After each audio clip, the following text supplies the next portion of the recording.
En tant que fan de shoujo, il faut absolument que tu lises ce shoujo dont je vais te présenter aujourd'hui et j'espère sincèrement et croisons les doigts qu'il sorte en France. Je pense que certains d'entre vous auront deviné le shoujo que je m'apprête à vous présenter. Il est plus communément appelé Fall in Love False Angel, mais son nom en japonais c'est Koiseiyo Mayakashi Tenshi Domo. Otogi Katsura, présidente du conseil, est surnommée la Madone ou l'ange à couper le souffle de par sa beauté qui envoûte. Elle fait partie des élèves les plus sublimes aux côtés de Nino Mae, vice-président du conseil, toujours à l'écoute, gentil, serviable et par-dessus tout aussi beau qu'on le prétend. Tous deux donnent une image idéaliste et respectable au lycée, mais ce que les gens ne savent pas, c'est qu'ils ont tous deux une face cachée. Alors que Otogi se faisait accoster par des gars bourrés en étant accompagnés par Nino Mae, leur masque jusqu'à là encore secret finit par tomber. Ils vont petit à petit se rapprocher jusqu'à ce que Otogi éprouve des sentiments pour Nino Mae. J'ai lu littéralement 14 chapitres et je vous assure que pour moi ça a été directement un coup de cœur. Dès les premières pages, on est intrigué par nos deux protagonistes au charme irrésistible. On est sur un slow burn où la relation met vraiment son temps à se développer. On est aussi sur le côté très mystérieux parce que le personnage de Nino Mae, on ne sait absolument pas ce qu'il pense ni même ce qu'il a vécu dans le passé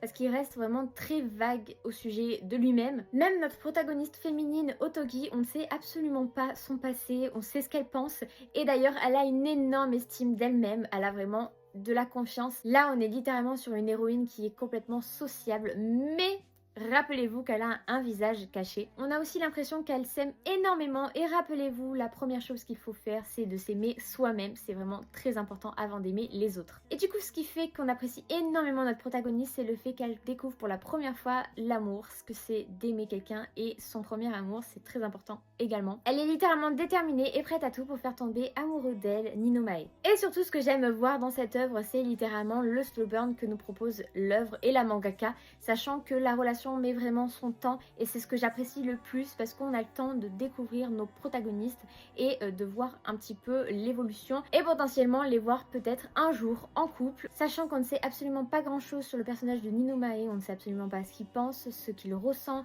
ni même son passé, on ne sait pas pourquoi il refuse toutes les déclarations que toutes les filles lui font littéralement. Il refuse tout. Donc honnêtement, nos personnages, ils restent vraiment très mystérieux même avec 14 chapitres. Et surtout, je tiens à vous préciser que ce shoujo cartonne au Japon, en Corée et plein d'autres pays ailleurs. Et surtout, on croise les doigts pour qu'un jour, il sorte en France. Mais je pense que honnêtement, l'année prochaine, il y aura peut-être une annonce. Je sais pas, je croise les doigts, sincèrement, parce que ça serait vraiment trop bien. Peut-être qu'une maison d'édition est déjà sur le coup.